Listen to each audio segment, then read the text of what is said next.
All right guys, this is the new Tenveo VHD20N. I am told this is a really good camera, but we are gonna put it to the test because I have my doubts as always. So watch it all the way through because it's gonna be very helpful for you if you decide to buy this camera. Cool, so we've got the Tenveo HD, full HD camera. This is the 20x optical zoom. Just to be clear, we were sent this camera to review it, and we are going to unbox this camera to check it out. Packaged pretty well. User manual. They're calling it a conference camera. Wall mount. Got a USB 2.0 cable. Some wall mount screws here. What is this? Power cable. Got a power adapter here. Wow, that's a huge remote. How big that is. That thing is massive. Such a massive remote on this thing. I think we got everything out of that top styrofoam piece here. Look at this. Man, is there anything else inside of it? No. Okay, so that's it for that. The base of this camera is so big. That probably means that it's sturdy. Look at that body on this thing too. It's so much more big. Just want to compare the size. Let's see. This is the SMTAV, and this is the Tenveo. So we've got our power adapter here. I'm gonna go ahead and power. Let me get this one out of here. Go ahead and power this guy on. You come on. Whoa, that's odd. Starts down.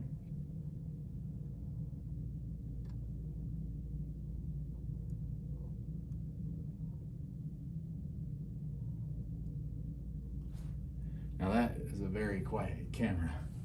That thing was so quiet.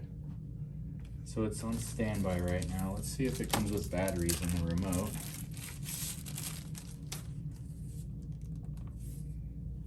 Wow, what is going on here? Nope, no batteries. I did notice this says AI on it right there. And I don't know, I wasn't told that this camera was AI auto tracking. So maybe this is just a universal remote they use for all of their other cameras. Kind of feels like a little chintzy. It's not really staying in place.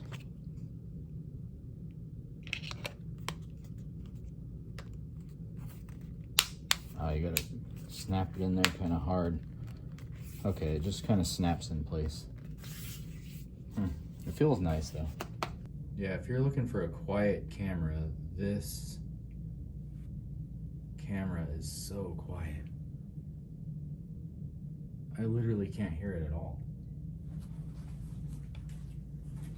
Wow.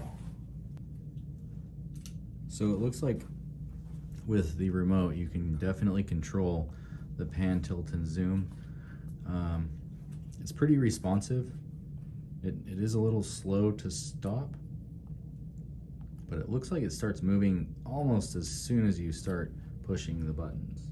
Okay, so this camera here has a 1/2.8-inch Sony CMOS sensor. It's boasting a 2.38 megapixel, 1080p up to 60 frames per second. It looks like the f-stop, it shows on here that it's 1.6 to 3.5. On the paperwork, it's a little confusing, and the documentation also, but as your focal length changes, it changes what the ability for your f-stop is. But 1080p, 60 frames per second, and it does have HDMI. Let me flip this around and show you the different connections. We've got your SDI output here, RJ45 or Ethernet, HDMI, you got your USB output. Ooh, that's kind of cool. The IR remote sensor is right here. RS232, RS485, and then of course your power adapter here. The reason I said this is cool is because we have another camera, these SMTAV cameras here, the front of them have to be facing you in order to use just the remote. Some of you guys have asked about using remotes only for these cameras, and you can, but you have to be facing the front of this camera, which means you have to flip your camera around and you lose some range of panning. This one's in the back. So if you're standing behind this camera trying to control it with a remote, it makes it much easier. You're able to face this camera forward and still keep a lot of your range of motion. So that's actually pretty cool. I don't know if that was intentional, but it's a pretty cool design that you can stand behind this camera and still use just your remote control. We're gonna plug this in. I'm gonna plug just HDMI just straight into the camera.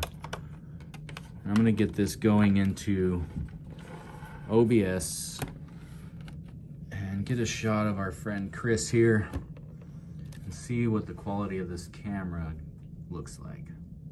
The overhead lights are off. All we have is light coming from the window here, and this looks similar to what our sanctuary setup would be. Maybe a little darker than our sanctuary, right? But man, this is a dark room. Yeah. Wow, I'm impressed. Very impressed. You can still tell my eyes are blue. Yeah. Right? Yep. Wow. Wow. That's... there, I'm all the way zoomed in now. That is impressive. That looks really clean. That's zoomed all really, really wow. clean. That is really impressive. Crazy. I can't get over that. Man, whiskers again. Oh. Those are the things I like to point out. Let me show you guys too. Like, yeah, let's get a good comparison side by side. We just have this window open and some overhead lights on. These lights are mostly pointed here for this phone. Right now, some pretty, like, it's not the best lighting area. I mean, you can see all the shadowing and stuff in there. But man, look at that. I love to point out when you can see whiskers, individual whiskers, it doesn't blur together. But I'm gonna get right here as best as I can. Here's the test as well. You got the color of my eyes. I always like to test that. Can you tell my eyes are blue? Or do they look gray and black? Right, so a lot of cameras, even at this distance, these PTZ cameras, trailing you end too up much. losing the color. So you got the color, put my glasses on, you can still see through my glasses the color.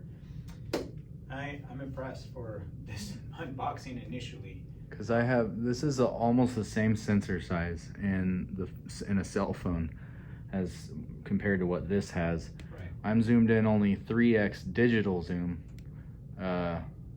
with your iPhone, and I see a lot of shadowing, kind of grainy looking. Yeah. Can't really see the colors of your eyes too well. And this thing. Now again, that's not a Pro Max. Right? No. So yours probably would have a better performance from your cell phone. But this one, I just can't. I mean, better than mine. I am impressed. Really, really. Again, I mean, the fact that you can see the colors of my eye. Yeah. We'll have to see what the footage looks like after it's recorded. We just have these blinds open. Hardly any overhead lights on the stage. There's no lights under the balcony here, nothing. Just these 4 or 5 can lights up here. And the daylight, natural daylight coming in, which on a Sunday morning, we have way more lighting on than this. So I'm gonna turn those on right now just to see what that looks like on this footage and see how much better that looks. It is so much brighter. Yeah, so I cannot wait to see what the footage is going to look like. now we have all of our lights on inside, all the can lights. Pretty much every light we can think of. We are not utilizing these stage lights up here, but it's pretty much all of our overhead lighting. Wow. Man, so I got something really weird happening. I got the camera to set up and it's recognized by the controller through IP, and so I can zoom in and out just fine. I'm gonna turn my pan and tilt speed right here down. You can see it's down to 1, which the high is 8. So I turned it all the way down to 1, and I'm gonna try to just move this camera like this. And it just like, no matter what I do, it stays, it just keeps moving. You can see it, not right here, not getting, it'll let me zoom in and out, but that's it. It's like I have no control. As soon as I move this, it just pans all the way to the other side. And I'm gonna try to go left. That won't happen. Let me try right. And now it's turning left and it won't stop. It's not doing anything up or down. Actually, it's letting me go. Oh no, I don't know what it's doing. Yep, I don't know. I have no control over it. See, both my hands are right here. I've got no control. So the solution from the manufacturer is make sure that the port number is 2000 for using ONVIF, and if that is not correct, then we need to upgrade, and they did attach the upgrade here. And so I think what I'm going to do is attempt to connect that. The instructions, it tells you to connect with your USB cable. So what the problem also is that these were already shipped to Amazon for fulfillment by Amazon, or Amazon FBA. If you're not familiar with that, a lot of companies send their stuff to Amazon, and then Amazon will ship it out to the customer a lot faster. So these guys are using Amazon FBA, that way you get your product quicker. But the problem is when the cameras are sitting in Amazon FBA, you can't get those cameras updated. So now that there's an updated firmware, these cameras might need to be updated once you receive them. And I will leave that information down below that is provided from Tenveo, the manufacturer themselves, and I will leave a support contact email as well in the description. So I'm gonna get this guy plugged in. It's going to do its startup process. I've got the USB plugged in right there. Wow, okay. Camera is plugged in. Open the application software Tenveo Programmer, but I was not sent that. All right, so I was trying to download the firmware also from the website, but apparently you need a download password. So I've got an email sent out to Tenveo requesting either the download password or the Tenveo Programmer software that I need in order to upgrade the firmware on this camera. I'm gonna give it a shot here, although I don't like the passcode. Oh, it looks like it worked. The download is complete. Let's see what's in the file. I'm gonna open the zip folder up here, and lo and behold, Tenveo Programmer. There we go.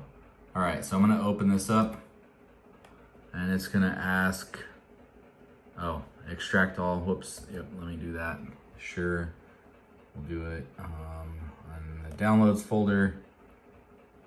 Now I can start the programmer. Running this app might put your program unknown publisher. It's just because it's unknown. I doubt that they would send us a camera just to crash my PC. So I'm going to, oh, no serial port. Okay, let me plug the camera back in. Okay, so I've got the camera hooked back up. Once again, it's just the USB in the back. Make sure you got power, because this camera does not have PoE on the Ethernet. And then you plug your USB port, your cable into the port of your computer. Tenveo Programmer. It's right here. Port name must be COM3. COM3 has to be the port because it's the only thing I've got plugged in. This here, it's not very like self-explanatory, but select these 3 dots here, And what you're gonna do is in that same download folder, there's a bin file right here. You wanna click on that bin file and select open. And now you're gonna hit download, and it's gonna download that firmware to your camera. And it's done, so now it's resetting. You can see it says download successful. And it is resetting the camera right now. Awesome. So there's the camera. And I see power and standby still flashing, now just power. So we are in regular operation mode. I'm gonna go ahead and select OK right here. And I should be able to just close out of this and close out of this. And let me go ahead and hook this camera up here, and I'll ensure and show you guys the settings on the remote.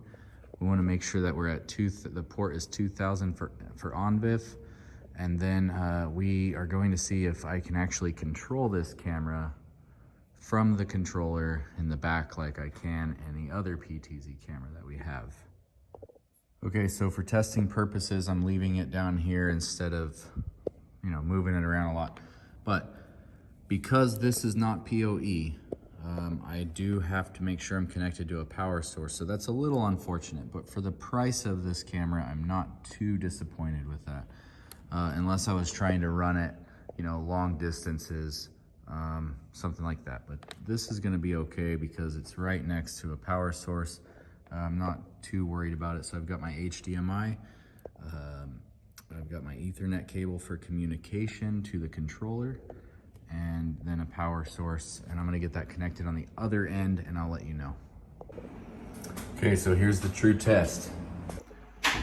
Man, I really hope this works. I really hope this works because the video quality on this camera is absolutely stunning in comparison to, especially in comparison to some of the other cameras we've got and or purchased at this price point. This is actually a lower price point with a Sony sensor in it, so that is encouraging. But let me see. Okay, so it recognized the camera. Let me show you. So you can see it recognized the camera here. Let me turn another light on. There we go, much better. And you can see the old camera, the Zoe Tech, sitting right there. And I'm gonna set this to 3. Okay, here's a true test. Please work.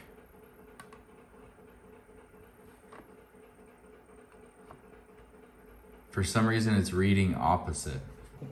Please, once again, just bear with me. This is a new camera. It has not really been tested by a lot of people yet. We're working with Tenveo so that we can test this out for them and review it. And so, of course, we have agreed to review these cameras in depth, and also we want to share them with you guys as we're aware of this information, because I think this camera is going to be hot, and it's going to definitely do the work that we have been wanting. We've been wanting a higher def camera at a lower price point, because if you get into something with like a 1-inch sensor, like a Sony with a 1-inch sensor, you're talking, you know, $4,000 or $5,000 for a PTZ camera. And so when you get into the smaller sensors, it's a little difficult to find something that has higher quality. All right, so this LR, which is left, right, set button needs to be held down for 10 seconds, pointed at the camera, in order for this to correct the issue of the camera going the opposite directions and panning as what I'm commanding it to go. So let's hold this down for 10 seconds. If this works, like, I am gonna be extremely happy about this. But let me get it scrolled down just a little bit there and zoom into this Coke can. Okay, so we're zoomed into that. It looks really clean, really nice. Okay, that's up and down. Now look, I just reset this, right? and it goes right, left, and it goes left. Now there is a lot of like dead zone and delay, see? So maybe that will be fixed here with the next firmware update. But we are gonna continue working with Tenveo about this camera and the fixes. The image quality alone on this camera is stunning, and I think that once they get these little bugs worked out, it's gonna be great. As you can see, we've gotten most of this stuff worked out. There is a slight delay on this controller, but Tenveo does have their own controllers, so if we are able to get our hands on that and see if it works any different or any better with Tenveo cameras, that would be awesome as well.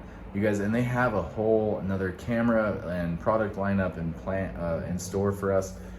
They plan to be in business for a very long time. They've been in business since 2011, I believe, and they plan to stay in business. So I've talked with the rep over there, and she actually kind of laughed when I asked how long they plan to be in business. So it's pretty interesting, but at the same time, I am excited that they plan on staying in business, because that means our warranties and stuff like that, customer support, will be very effective. And I'm excited. They've got a new camera I cannot talk about yet coming out. And if you found this video helpful at all, like it, subscribe to this channel, because we are going to be coming out with some more content just like this. We're not just going to bring you some reviews of it sitting on our desk or anything like that. We really want to dig into these cameras and see how they're actually going to help you, and if there are problems, we want you to be aware of the problems that we went through and how we fix them. So I hope that these aren't boring for you, but at the same time, we're trying to bring you real, raw content, stuff that's actually going to help you. So I appreciate you guys, and thank you for watching.